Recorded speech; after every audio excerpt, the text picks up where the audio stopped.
voir les musiciens, voir les magiciens qui arrivent bien, voir les comédiens, voir les musiciens, voir les magiciens qui arrivent, les comédiens ont Ça, c'est un sujet qui va vous intéresser, surtout si vous êtes médecin ou si vous allez devenir médecin, si vous étudiez, vous allez faire du théâtre peut-être. Et Brigitte Fanny Cohen va vous expliquer à quel point c'est important.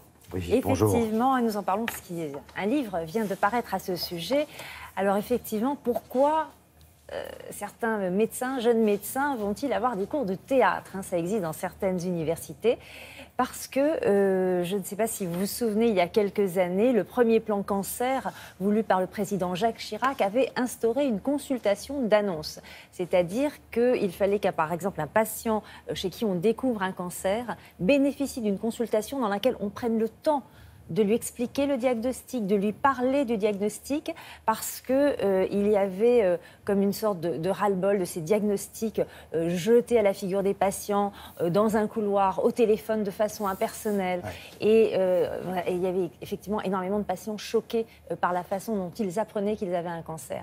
Et c'est vrai que les jeunes médecins ont une formation très technique, très pointue, mais ils le disent eux-mêmes, quand ils deviennent internes, qu'ils sont confrontés à des patients, ils ont parfois l'impression d'être jetés dans la fosse aux lions. Comment se débrouiller pour annoncer de mauvaises nouvelles, un diagnostic difficile, une récidive? Donc tout cela, cela peut s'apprendre. Et donc dans un livre qui vient de paraître, un cancérologue de Montpellier et un metteur en scène finalement parlent de leur expérience parce qu'ils ont instauré, ils ont été pionniers en la matière et ils ont instauré à l'université de Montpellier pour les étudiants, notamment à partir de la 4e année, c'est obligatoire, cette formation théâtrale à la relation humaine, hein, et ce sont finalement des jeunes médecins qui jouent leur propre rôle, hein, et des comédiens qui jouent le rôle de patients, et l'idée c'est d'apprendre à devenir un bon médecin. On regarde.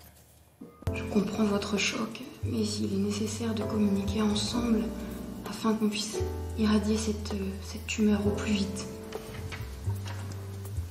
Qu'est-ce qu'on va faire maintenant? Pour un jeune médecin qui sort des études, annoncer un diagnostic aussi grave qu'un cancer, c'est terrible. Et donc, ce qu'on leur apprend, c'est un peu comme les acteurs, c'est d'être à la fois en dedans et en dehors. C'est à la fois de gérer l'empathie qu'ils ont pour leurs patients, sans se réfugier dans un discours trop technique, trop froid, pour se protéger. Et oui, nous avons besoin de votre accord pour débuter ce traitement. C'est très bien, sauf que la voix est encore un tout petit peu ici. Il faut que tu la mettes un peu plus bas. Alors, allons-y. L'écueil le plus courant, celui que me confient tous les médecins avec qui je travaille depuis maintenant 6 ans, c'est que tous confessent être chargés d'empathie.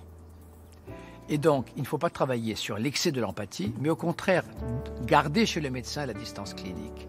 Et cette double, je dirais, dialectique entre avoir une relation sensible tout en gardant une distance clinique, c'est l'élément essentiel que le théâtre peut apporter à la médecine. Parce que là, finalement, ça fait 1 an que je survis, mais dans l'horreur, quoi. On voit que vous n'avez pas subi la chimiothérapie. On le voit. Hein. La chimiothérapie, le but, c'était vraiment de vous guérir. Ah oui, ça a bien marché, oui.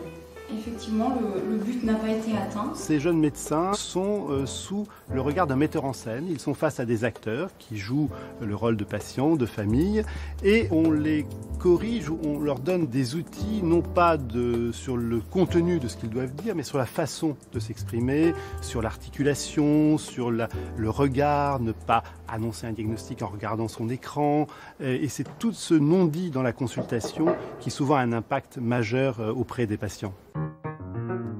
Maintenant, il est temps de reposer la question au pro-chirurgien, de savoir s'il va pouvoir ou pas opérer.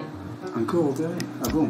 Voilà, la question, voilà. Le plus tragique, c'est la récidive. Lorsque la médecine a échoué dans ses processus de radiologie, de chimiothérapeutique. Il faut y aller doucement, ne pas cacher la vérité, mais donner espoir et encourager la procédure thérapeutique.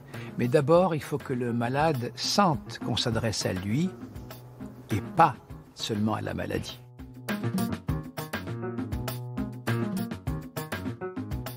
Et oui, mais c'est délicat. L'important, c'est d'arriver à s'adapter à chaque patient, à chaque situation, de ne pas avoir un discours préformaté et de pouvoir, par l'écoute qu'on a du patient, lui renvoyer à la fois un discours qui soit adapté à sa situation. Et c'est là où cela rejoint le métier d'acteur, qui doit être en permanence en train de s'adapter à la réplique qu'il a en face de lui, au public.